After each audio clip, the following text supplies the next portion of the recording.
Hey there, Behave listeners. This is producer Levi, just dropping in a quick note to let you know that during the global pandemic, we will continue to record remote episodes. We will be releasing them at a slightly different pace and schedule, so we will not be necessarily on our every other Wednesday schedule.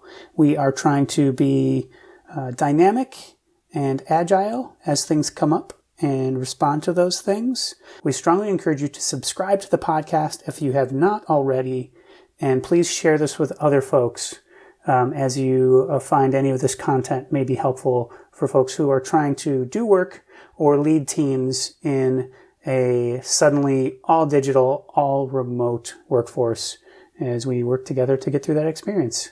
We really appreciate you listening and hope you are having as good a day as you can. Thanks.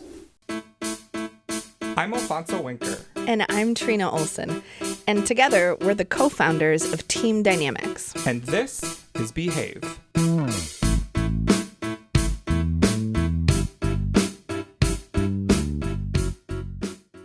We're going to do this a little bit zippier than usual, but it's because things are moving pretty quickly here during the COVID-19 virus and what we are learning about working together, working remotely, how equity and identity impact our work, right, is just sort of shifting and changing every darn day. Alfonso, we wanted to hop on and just talk to our listeners. At 4 that wiggling is bad or something like that. So I think there's something about what is it going to take to be honest with yourself and other people around the kind of day that you're going to have. And I think a lot of the responsibility falls to managers to not pretend like folks might be needing to have a different kind of day. I agree. And I think that really opening and clarifying a dialogue through some regular practices with your colleagues can go a long way. And so as a manager, rather than thinking about productivity, the thing I've been thinking a lot about is priorities. So am I clear on an hour-to-hour, day-to-day basis? And then am I clear with the staff I'm responsible for supervising about, hey, you know what? I know that you had 6 things on your plate. I know that, we just had to pivot 4 dates and deadlines. And when things are changing moment to moment like this, it can feel like a full-time job to just keep track of the list of what it is we're shifting and we're changing. And so we really want to recognize that stress. And to be super clear, we are not saying throw your hands up in the air and decide that you're going to do mediocre work for the next many weeks or months. What we are saying is this is a radical invitation into clarity of mission, vision, values, product, client, audience, priorities, right? So what really are essential for right now? What are essential things we need to do in the next 5 to 10 days?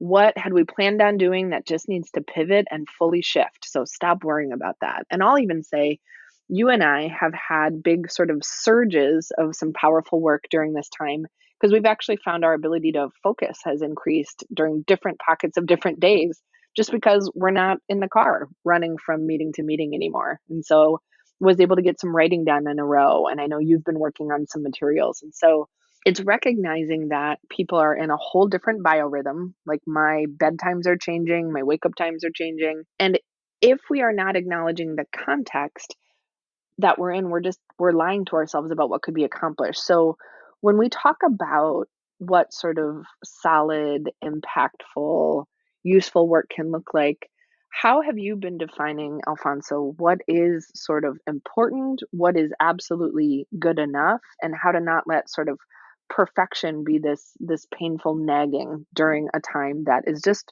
truly unprecedented for most of us? Oh, I love the question because it actually reminds me of something that producer Levi has been wondering with us and at us and around us. And it's this idea of getting the most out of people versus getting the best out of people.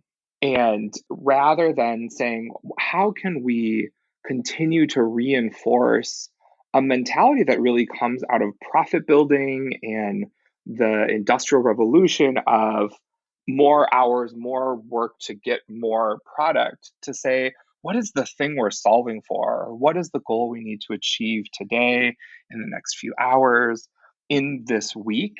And what are the conditions that we need to create to get the best from people that want to contribute toward that goal with us. And so bringing the humanity back to someone as worker, even if we're working on something as simple as, or not as simple as, but something as sort of everyday of putting content on a website. And so I think we want people to move away from the idea of, and so many folks have been talking about this before this moment, but I think this moment allows or provides an additional reflection on our value not being directly connected to our output.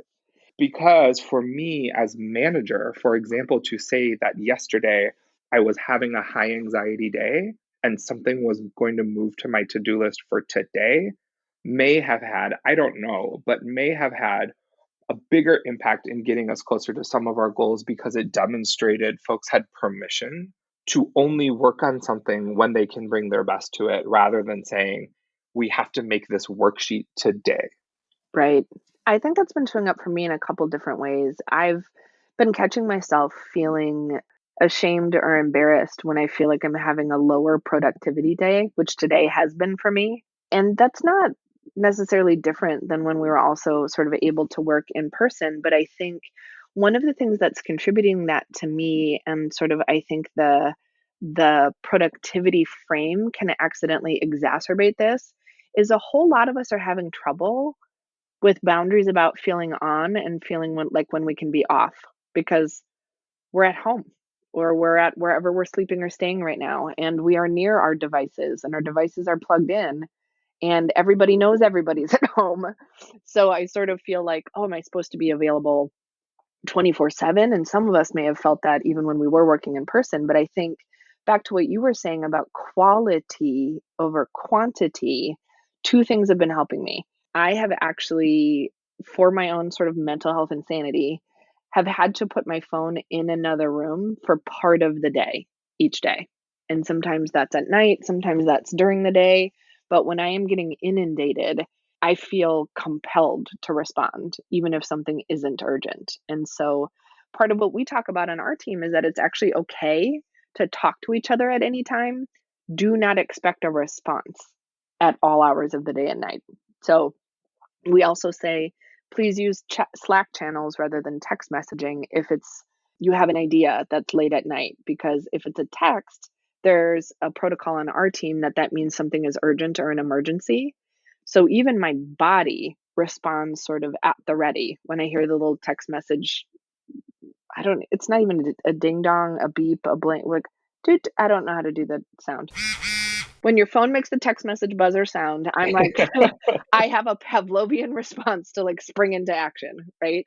So part of what we do too is, acknowledge people are taking care of folks at home, so they might need to be working at different times. But this is something I think we're going to be able to take back into our work practices after we're able to get on the other side of this virus. But the idea, as you were saying, that there's just no data that bears out sitting in front of a computer for 8 hours equals productivity, or is the equivalent of a good day, or is the right way to measure your worth at your organization or company. As a reminder, 8-hour days were created by really active organizing of unions in sectors like factories, where bodies were deteriorating and things were getting dangerous if you worked more than 8 hours. So that's where the 8-hour day came from. The 8-hour day was not built for computer work, desk work. It's just our brain science has really shown that we're not actually equipped to multitask. We can pivot back and forth from task to task, but we lose a lot of time doing that. So in some ways, this is an invitation to say more is not better. Just like being online from 9 to 5 doesn't mean it was a good day. It just means you were online from 9 to 5. So we have developed a habit and a practice too on our team that we're happy to share with other people, which is that when folks are signing off for the day, this isn't about a contest of who worked the longest or who worked the hardest. Our folks often share on a Slack channel sort of the thing they're most proud of the day that they did accomplish. They let us know when they're signing off so that we know they're just not going to be available anymore that day, so to not expect a response.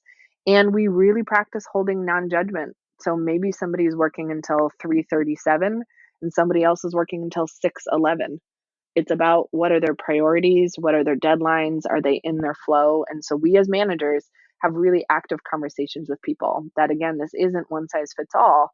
This is what really, really does need to get done, what is required to do it well, who's up to the task right now, who needs a little extra support or help, and then how do we breathe, celebrate our successes, and then move on to the next thing. So we are, of course, curious, how are you wrestling with this idea of productivity? We don't think this is a time to be more productive. We think this is a time to be more present and ask ourselves, how can I have the day that I need to have? We want to hear from you at Behave Podcast on Twitter. You can always email us your topic suggestions or any conversation you would like to have to team@teamdynamicsmn.com. We hope you are taking good care, making the healthiest choices that are available to you, washing your hands plenty, covering your cough, and making good choices. See you next time.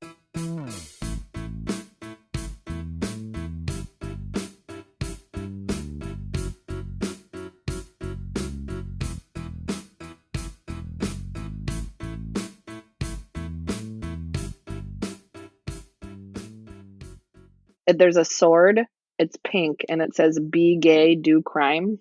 Hello. So I was like, this book is obviously for me.